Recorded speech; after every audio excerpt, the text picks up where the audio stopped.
আসসালামু আলাইকুম ওরহমতুল্লাহি তাআলা বারাকাতুহু। প্রিয় দর্শক, তরিকার পথে ইউটিউব চ্যানেলের পক্ষ থেকে আপনাদেরকে জানাই আন্তরিক মোবারকবাদ। আজকের যে আলোচনার বিষয় খুবই গুরুত্বপূর্ণ একটা বিষয়। আপনারা ধৈর্য সহকারে এই ভিডিওটি দেখে আমল করার জন্য অনুরোধ করছি। আজকের আলোচনার বিষয় হলো ইবাদতের গোপন দুই দরজা, সকাল সন্ধ্যা, অর্থাৎ মাসরিক মাগরিবের সালাত।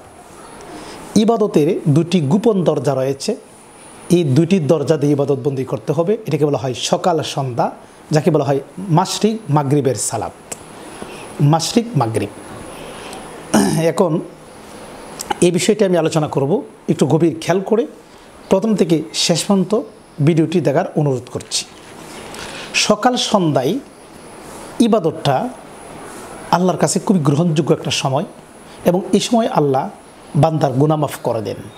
সকাল সন্ধ্যায় ইবাদতের গোপন দরজা। সকাল সন্ধ্যা ইবাদত করার ক্ষেত্রে আল্লাহ রাব্বুল আলামিন কোরআনে ঘোষণা দিয়েছেন। কি নির্দেশনা দিয়েছেন কোরআনে?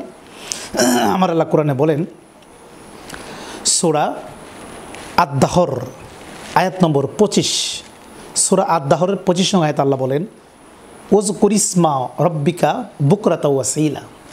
আল্লাহ বলেন, তোমরা তোমার প্রভুর স্মরণ করো সকাল সন্ধ্যায়। তাহলে আল্লাহর স্মরণ করতে সকাল সন্ধ্যায় করতে বলেছেন, কারণ সকাল সন্ধ্যায় ইবাদত বন্দিগুলো আল্লাহ পাক খুব খুশি হয়। সকাল সন্ধ্যায় কেন এত বরকত, এর আলোচনা সামনে আসছে। এই ব্যাপারে আমার আল্লাহ রাব্বুল আমিন অন্য এক আয়াতে আর একটু ব্যাপকভাবে বিস্তারিতভাবে সকাল সন্ধ্যায় ইবাদতের কথা বলেছেন, এবং আমরা কিভাবে সকাল সন্ধ্যা ইবাদতবন্দি করব, মাসরিক মাগরিব সালাতটা আমরা কিভাবে আদায় করব, এই বিষয়টি আর একটু ক্লিয়ার করে দিয়েছেন আল্লাহ কোরআনে, যেটা সূরা আরাফের 205 নং আয়াতে এই আয়াতখানে রয়েছে। আমার আল্লাহ বলেন, উযকুর রাব্বাকা ফিন নাফসিকা তাদাররুয়া ওয়া খাফিয়াতা ওয়া দুনাল জাহরি মিনাল কওলি বিল গুদুই ওয়াল আসালি। এখানে আমার আল্লাহ বলেন, স্মরণ করো তোমার প্রতিপালককে নিজে মনে মনে, বিনীতভাবে, কাতর কণ্ঠে, ভীত হয়ে উচ্চ স্বরে নয়, সকাল সন্ধ্যায়। সূরা আরাফ 205। এখানে আল্লাহ কী বলেছেন? যে স্মরণ করো আল্লাহকে সকাল সন্ধ্যায়, এইভাবে স্মরণ করো যেন বিনীতভাবে, উচ্চ স্বরে নয়, মনে মনে, কাতর কণ্ঠে, বিনয়ের সহিত, আজিজি সহকারে, ভীত হয়ে, মানে তোমরা আল্লাহকে স্মরণ করো। এটা কিন্তু একটা সালাত। তাহলে সকাল সন্ধ্যায় যে ইবাদতটা আমরা করব, এখানে থাকতে হবে বিনয়, উচ্চ স্বরে নয়, মানে জোরে জোরে নয়, আস্তে আস্তে, বিনয়ের সহিত, মনে মনে, মনে মনে, হৃদয় দিয়ে, ভীত হয়ে, আজিজি, বিনীতভাবে আল্লাহকে স্মরণ করতে বলেছেন, অর্থাৎ আল্লাহর জিকিরে মশগুল থাকতে বলেছেন এর সকাল সন্ধ্যায়। এটা কি কোরআনে ভাষা বলা হয় যে বিল গুদুই ওয়াল আসালি, মানে সকাল সন্ধ্যায়। এটাকে বলা হয় মাসরিক এবং মাগরিব, মাসরিক মাগরিবের সালাত।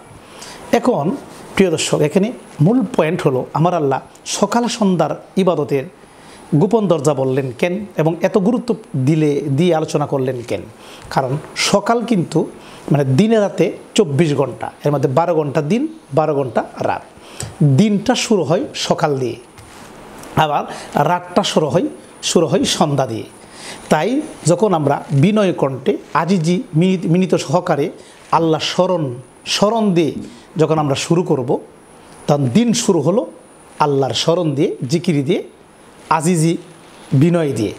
আবার রাতও শুরু হলো এই সন্ধ্যার যে আজিজি, বিনয় সহকারে যে আমরা স্মরণ করব, এই স্মরণের মাধ্যমে আমরা রাত শুরু হলো।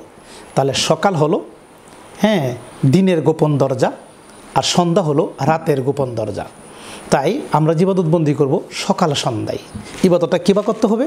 সূরা আরাফের 205 নং আয়াতে আল্লাহ নিজে শিক্ষা দিয়েছেন যে অনুচ্চ সুরে, অর্থাৎ উচ্চ সুরে নয়, মৃদু কণ্ঠে, মনে মনে, মনে মনে, আজিজি, বিনয়ের সহিত, ভীত হয়ে, কাতর কণ্ঠে আল্লাহ স্মরণে থাকো। এটাকে বলা হয় মাসরিক মাগরিব। এই সালাতের মাধ্যমে অতীতে অনেক আবদাল, গাউস, কুতুব, ওলি হয়েছেন এই আমলগুলি করে, অর্থাৎ সকাল সন্ধ্যায় এই সেজদারত এই আমলটি করে। এটাকে বলা হয় মাশরিক মাগরিব সালাত, মাশরিক মাগরিব সালাত। ইবাদতের গোপন দুই দরজা, ইবাদতের গোপন দুই দরজা সকাল এবং সন্ধ্যায়, যাকে বলা হয় মাশরিক মাগরিব। আমি কোরআনের আলোকে আপনাদের সামনে সকাল সন্ধ্যার যে ইবাদতের গোপন দুই দরজার যে সালাতের যে মর্মার্থ, এর যে রহস্য, এটা আমি কোরআনের আলোকে আরও সামনে তুলে ধরেছি। কাজে আপনারা যারা মুর্শিদ ধরেছেন, পীরের কাছে আরও বিস্তারিত জেনে সকাল সন্ধ্যায় ইবাদতে মশগুল হয়ে যান। যদি আল্লাহর অলি হতে চান, যদি আল্লাহর প্রিয়ভাজন হতে চান, তাহলে এই সকাল সন্ধ্যার ইবাদতে মশগুল হন, পীরের কাছ থেকে পরিপূর্ণ জ্ঞান অর্জন করুন। আমার মুরিদান যারা আছে তাদেরকে আমি শিক্ষা দিয়েছি আরও আমার সহবতে এসে এই বিষয়টি আরও পাকাভুক্ত হয়ে আপনারা ইবাদত বন্দেগী করবেন, এই আশা রেখে আজকে বিদায় করছি। ওয়াকিরি দাওয়ানা আলহামদুলিল্লাহ রাব্বিল আলামিন। আসসালামু আলাইকুম ওয়া রাহমাতুল্লাহ।